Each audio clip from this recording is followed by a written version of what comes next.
Welcome to The Cleaning, a podcast about Apple TV's Silo. This is our book versus show breakdown of Season 3, Episode 1. Who are you?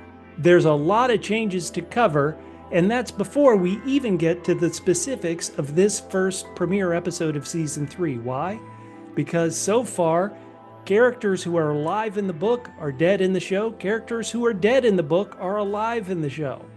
And we're going to get to some major spoilers about Bernard's fate, but we'll talk about that in just a bit. First up, if you are new to the Cleaning Podcast, we have been covering Silo. We put out a podcast before the first episode even premiered.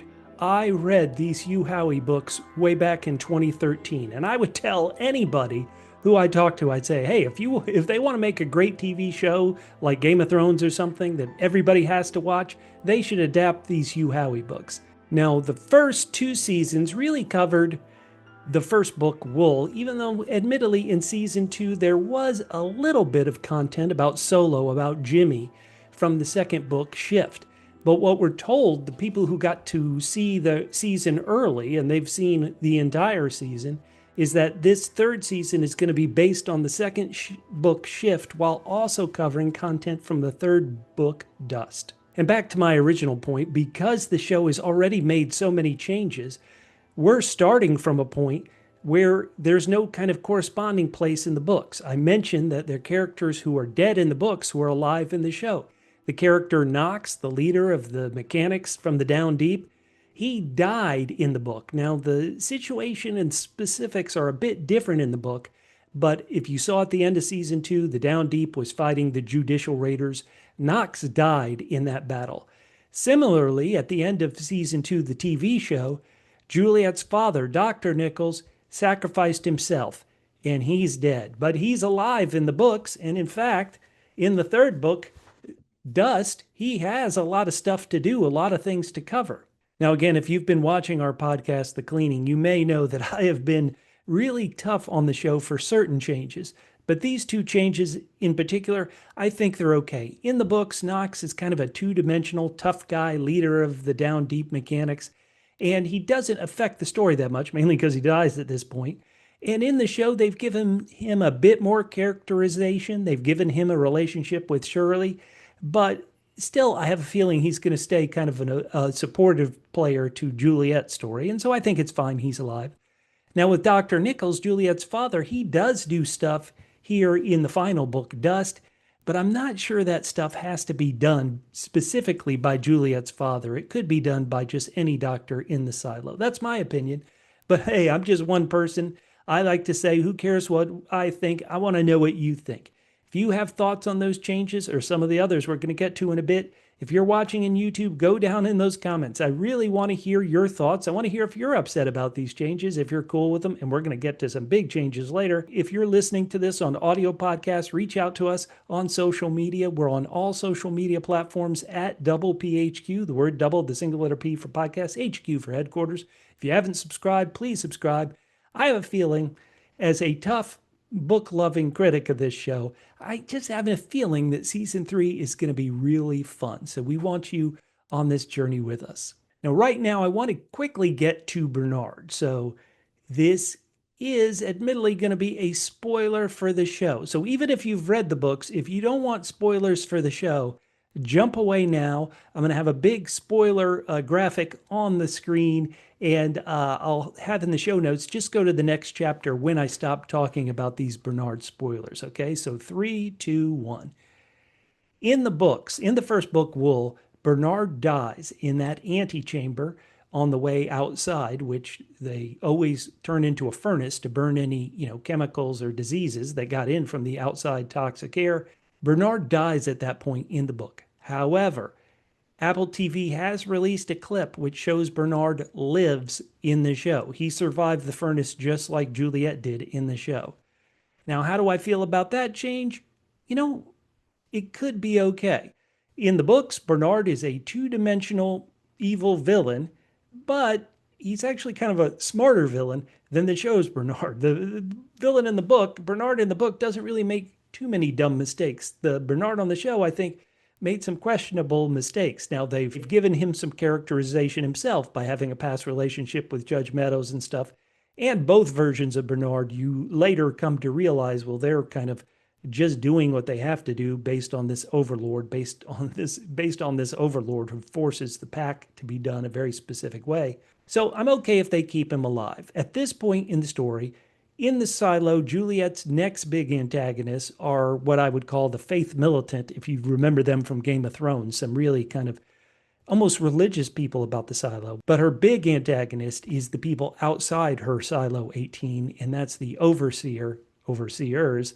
And so as long as Bernard kind of doesn't disrupt that general storyline, in the end, I think it's okay if he survives. Again, I want to know what you think. There's one final bit that I want to talk about before we dive into specifics of this episode, and that is the structure. You've probably heard it. The first book, Wool, is really based around, a couple characters, Sheriff Holston and Mayor Johns, who die. And then Juliette's our main character, but Lukas kind of comes and Shirley, in a way, become kind of like 2A and 2B in the characters in the story. Then for the second book, the story completely jumps back in time and is all, takes place before the action that took place in Wool. Then once the audience has learned why the silo was created, who's running the silo, all that type of stuff. In the third book, suddenly Juliette's back and she is continuing her adventure.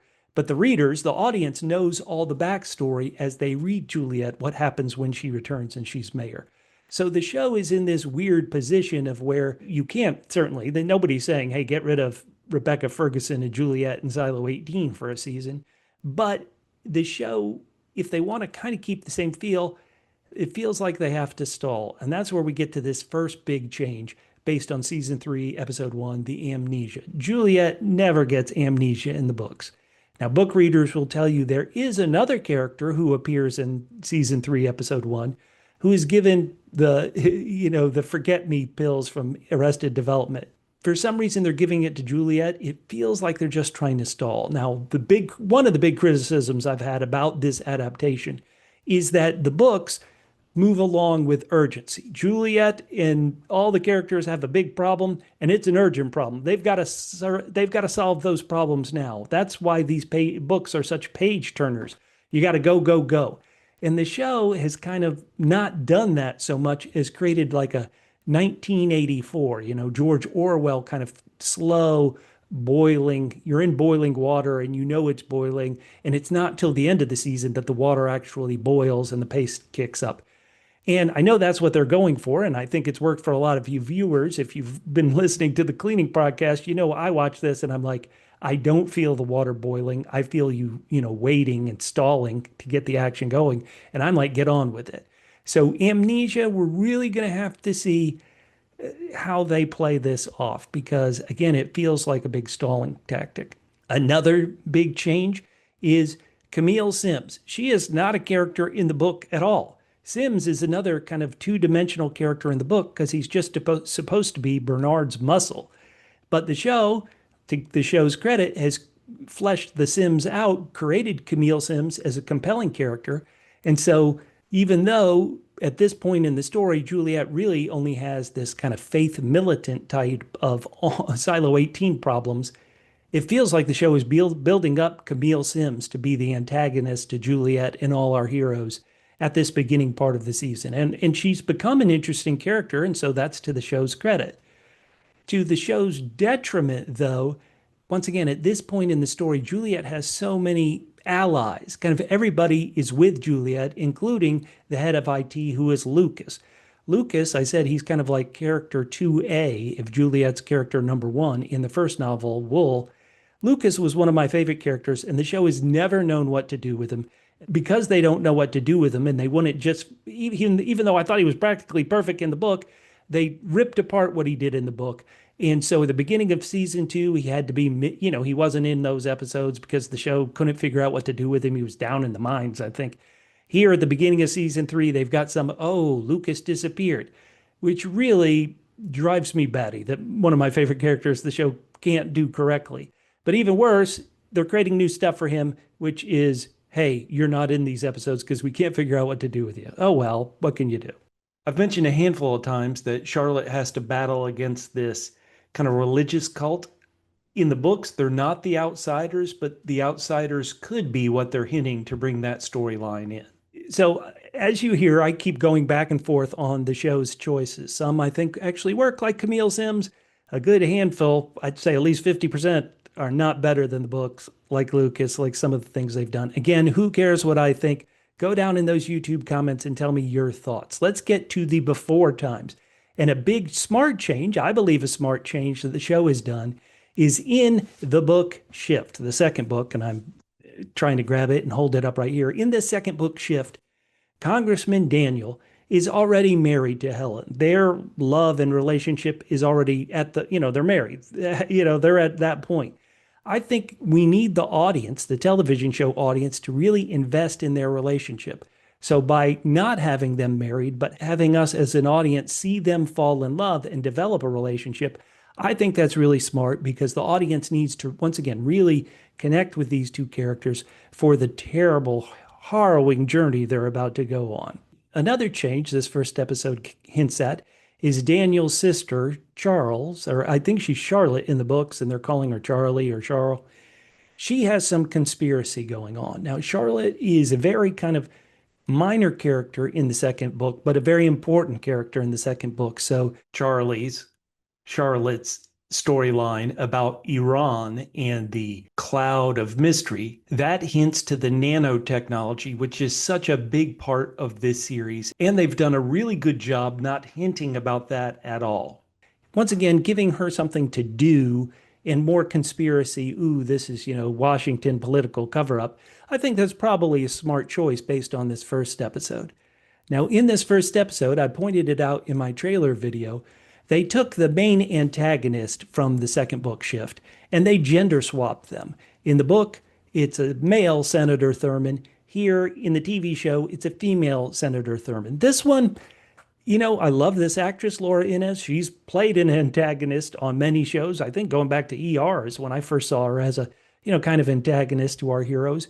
But I do wonder why change the character from male to female. This character, Senator Thurman, is the antagonist and also, admittedly, kind of like a role model, a mentor to Daniel. Having an antagonistic relationship with a male character is going to be different from him being mentored by a female character in a female Senator, Rosalind Thurman, and then, betrayed and an antagonistic relationship with a female senator.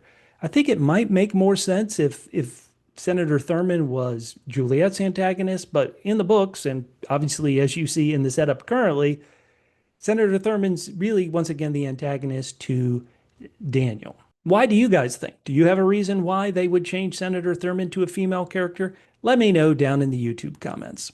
Now, there were a couple of things revealed in pre-show trailers or interviews which were not revealed in this first episode. I want to talk about them now. Jump to the next chapter if you don't want any show spoilers, even if you have read the books. Now, when I saw the trailer, I thought, well, Colin Hanks, I guess he could be playing a fellow congressman and friend to Daniel, but I was completely wrong. And the trailer, closed caption, said his character's name was Pierce. No, his name is Per, P-E-R, Per Stensen. And he is this world's richest man. And oh boy, does this show really need an Elon Musk figure, an Elon Musk villain? Now, you could say that it almost makes it feel more relatable to the current real world, 2026 real world, to have this multi-trillionaire person who seemingly can do what they want. There's no multi-millionaire deciding what to do on his own whim. So I'm kind of worried about how this will play out. But again, listeners, you tell me, what do you think of Elon Musk? Per Stensen. Go down in the comments and let me know. Because this is a holiday weekend in the States, normally we release our podcast, breaking down the episode and giving our non-spoiler thoughts, and then release this spoiler book versus show podcast. Because it's a holiday weekend and we've got some travel, we're actually releasing this book part first. If you receive our audio podcast, normally they're going to come together, but because we didn't want to leave you hanging all holiday weekend long, we're releasing this spoiler version first. For everybody here at Double PHQ, once again, please subscribe, like. I have a feeling, even though I'm a bit tough on this first episode of season 3 and some of the changes, I still believe in my bones that this is going to be a great season 3. Can't wait to talk to you next week.